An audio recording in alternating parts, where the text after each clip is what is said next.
പത്തരമാറ്റിൻ്റെ ഇന്നത്തെ എപ്പിസോഡിലേക്ക് എല്ലാവർക്കും സ്വാഗതം.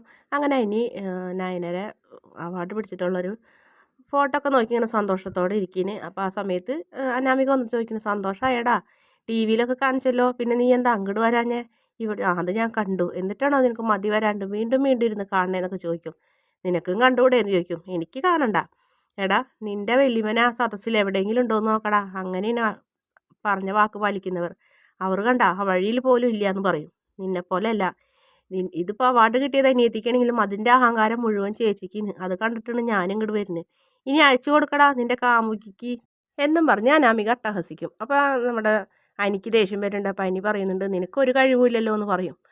എനിക്കൊരു കഴിവില്ല. അപ്പോൾ നീ അത് കണ്ട് അസൂയപ്പെട്ടിരുന്നാൽ മതിയടി എന്ന് പറയും.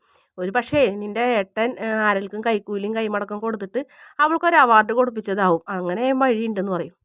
അങ്ങനത്തെ ഒരാളല്ലടി എൻ്റെ ചേട്ടൻ. കൈക്കൂലി കൊടുത്തും കഴിഞ്ഞിട്ട് അവാർഡ് മേടിച്ചും കഴിഞ്ഞിട്ട് ഏട്ടത്തിക്ക് കൊടുക്കേണ്ട ഗതികേടൊന്നും എൻ്റെ ഏട്ടനില്ല. എൻ്റെ ഏട്ടത്തിക്ക് നല്ല കഴിവുണ്ട്. അതിപ്പോൾ ലോകത്തുള്ളവർ മുഴുവൻ മനസ്സിലാക്കി എന്ന് അനി പറയും.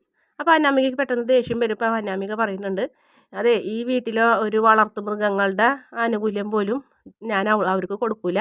എൻ്റെ മനസ്സിൽ അങ്ങനത്തെ ഒരു സ്ഥാനമില്ല എന്ന് പറയും. അനാമിക ദേഷ്യപ്പെട്ടാണ് പറയുന്നത്. അപ്പോൾ അനി പറയും, ഞാൻ എൻ്റെ ഭാര്യയ്ക്കും ആ സ്ഥാനം പോലും കൊടുക്കുന്നില്ല എന്ന് പറഞ്ഞ് അനിയും ദേഷ്യപ്പെട്ടു പോകും. അനാമിക അങ്ങനെ ആകെ ചമ്മി നിൽക്കുന്നുണ്ട്. പിന്നെ കാണിക്കുന്നത് വണ്ടി ഒരു വഴി റോഡ് സൈഡിൽ നിർത്തിയിട്ട് ദേവയാനിയും അതുപോലെ തന്നെ നയന ഇറങ്ങുന്നുണ്ട്.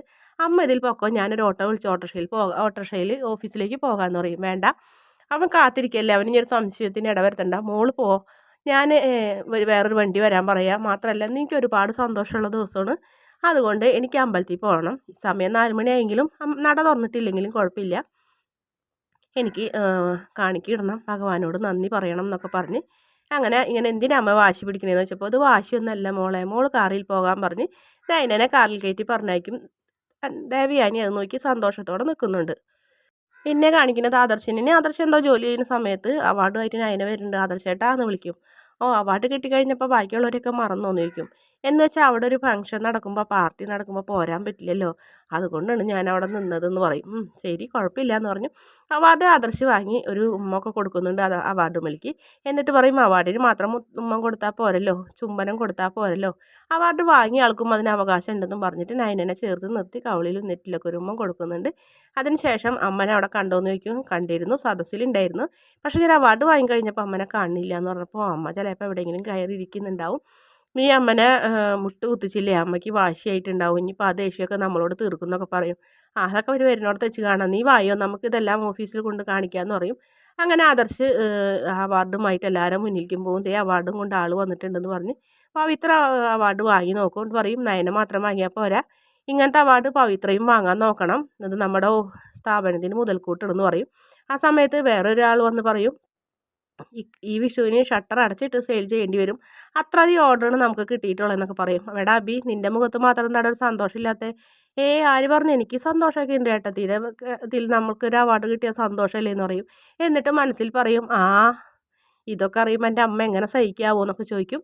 പിന്നീട് നയന എല്ലാവർക്കും കൊണ്ട് അവാർഡൊക്കെ കാണിച്ചു കൊടുത്തിട്ട് ആദർശൻ നയനയും പോകുമ്പോൾ പവിത്ര ചോദിക്കുന്നുണ്ട്, സാറിൻ്റെ വൈഫിനും ഇത്തരത്തിലുള്ളൊരു ഇതൊന്നും ഇല്ലേ എന്നൊക്കെ ചോദിക്കും. അതായത് കഴിവൊന്നും ഇല്ലേന്ന് ചോദിക്കും. അവൾക്ക് കഴിവുണ്ട്, നല്ല കഴിവുണ്ട്, കുടുംബം തകർക്കാൻ എന്ന് പറയും.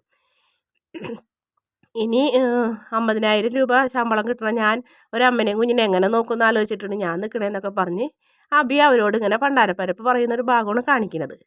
പിന്നെ കാണിക്കുന്നത് അനന്തപുരി തറവാട്ടിൽ ദേവയാനില്ല, ജലജയും ജാനകിയും തമ്മിൽ കുശുമ്പ് പറഞ്ഞുകൊണ്ടിരിക്കുന്ന. അവാർഡുമായി നേരെ ഓഫീസിലേക്ക് പോയിട്ടുണ്ടാവും. എന്ന് വെച്ചാൽ അവിടെ വർക്ക് ചെയ്തിട്ടുള്ള അവൾക്ക് കിട്ടിയിട്ടുള്ളത്. ഇനി അതിൻ്റെ പേരിൽ ആദർശ് ഇവിടെ വല്ല ഫംഗ്ഷൻ വെക്കാവോ എന്ന് ചോദിക്കും ജാനകി.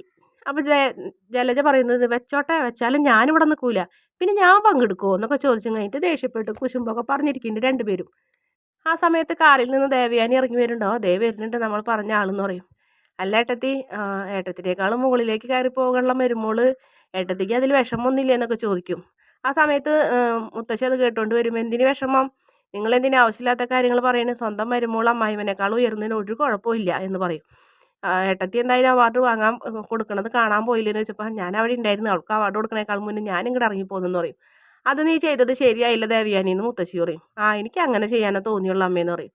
അവൾ അവാർഡ് കിട്ടിയാലും കിട്ടില്ലെങ്കിലും എനിക്ക് കുഴപ്പമില്ല, പോകില്ല എന്ന് പറഞ്ഞത് കൊണ്ട് ഞാൻ പോയതാണ്, ഞാൻ കാരണം ആൻമേരിയെയും അതുപോലെ തന്നെ ഗ്രേസിയും അവരുടെ മുന്നിൽ താഴെ ഉണ്ടല്ലോ എന്ന് വിചാരിച്ചിട്ട് പോയതെന്നല്ലാണ്ട് എനിക്ക് താല്പര്യം ഉണ്ടായിട്ട് പോയതൊന്നല്ല എന്ന് പറയും.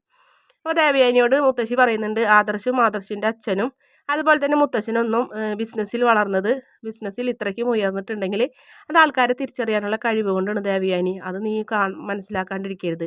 അങ്ങനെ ഒരു കഴിവ് തിരിച്ചറിഞ്ഞിട്ടാണ് നിൻ്റെ മരുമോളെ അവർ സ്വീകരിച്ചത്. അങ്ങനെ ഒരു കഴിവ് നയനയ്ക്ക് ഉണ്ടെന്ന് അറിയാവുന്നത് കൊണ്ട് തന്നെ എന്തായാലും അവർക്ക് തെറ്റ് പറ്റില്ല എന്ന് പറയും.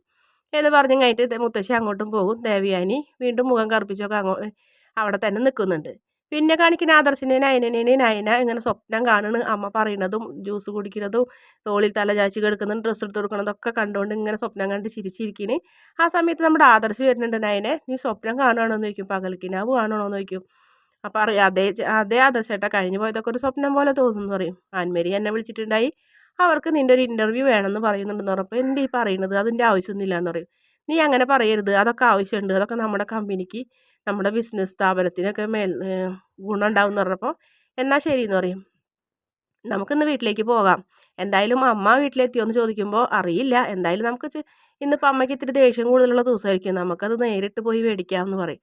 അപ്പോൾ ഇപ്പം ഇറങ്ങണമെന്ന് ചോദിക്കും. അതേ എന്ന് പറയും. എന്താ നിനക്ക് എവിടെയെങ്കിലും പോകാനുണ്ടോ എന്ന് ചോദിക്കും.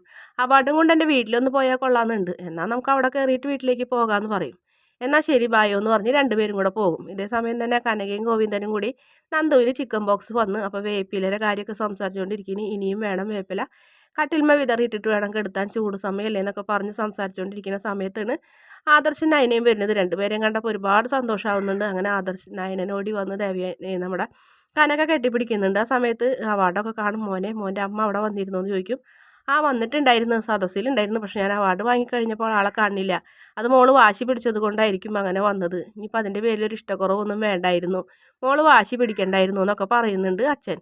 അതൊന്നും സാരില്ല അച്ഛാ എന്ന് പറഞ്ഞത് അവൾക്ക് കിട്ടിയ അംഗീകാരമല്ല, അതാകുമ്പോൾ ഒന്ന് നേരിട്ട് കണ്ടോട്ടെ, കുഴപ്പമൊന്നുമില്ല എന്ന് പറഞ്ഞ് ഭാര്യയും ഭർത്താവും മാറിയും കഴിഞ്ഞിട്ട് നമ്മുടെ മൊമെൻറ്റും അവാർഡൊക്കെ നോക്കിക്കൊണ്ട് ഇങ്ങനെ സന്തോഷത്തോടെ നിൽക്കുന്നു. അപ്പോൾ ചോദിക്കും നന്ദു എന്തെന്ന് ചോദിക്കും. നന്ദു ഇവിടെ ഉണ്ട് മോളെ, പക്ഷെ നിങ്ങൾക്ക് കാണാൻ പറ്റില്ല എന്ന് പറയും. അതെന്തേ എന്ന് ചോദിക്കുമ്പോൾ അവൾക്ക് ചിക്കൻ ബോക്സ് എന്ന് പറയും. അയ്യോ എന്ന് പറയും. പേടിക്കാനൊന്നുമില്ല, 2 ആഴ്ച കഴിയുമ്പോൾ മാറും. ചിക്കൻ ബോക്സ് എന്ന് പറഞ്ഞാൽ ദേവിയുടെ അനുഗ്രഹം എന്നല്ലേ പറയണേ. ഇപ്പോഴത്തെ കാലത്ത് ചിക്കൻ ബോക്സിന് അത്ര കാര്യമാക്കാനൊന്നുമില്ല, 2 ആഴ്ച റെസ്റ്റ് ഒന്നും വേണ്ട. അച്ഛനും അമ്മ എന്തെങ്കിലും ഉണ്ടെങ്കിൽ ഞങ്ങളോട് പറയണം കേട്ടോ എന്ന് പറയും. അപ്പോൾ ആ സമയത്ത് നയനയുടെ ഫോണിലേക്ക് ചിക്കൻ ബോക്സ് ആയി എടുക്കണം നന്ദുവിൻ്റെ ഫോട്ടോ നന്ദു ഇട്ട് കൊടുക്കുന്നത്. ഞങ്ങൾ ഇവിടെ വന്നത് അവൾ അറിഞ്ഞു, ഇതേ ഫോട്ടോ ഒക്കെ ഇട്ടിട്ടുണ്ടെന്ന് പറയും. എന്നാൽ പിന്നെ ഞങ്ങൾ പോട്ടെ എന്ന് പറയുമ്പോൾ വരട്ടെ പോകല്ലേ, ഒരു ഗ്ലാസ് തണുത്ത മോരെങ്കിലും കുടിച്ചിട്ട് പോയാൽ മതി എന്ന് പറയും. എന്നിട്ട് നയനനെയും വിളിച്ച് കനക അടുക്കളയിലേക്കും പോകും.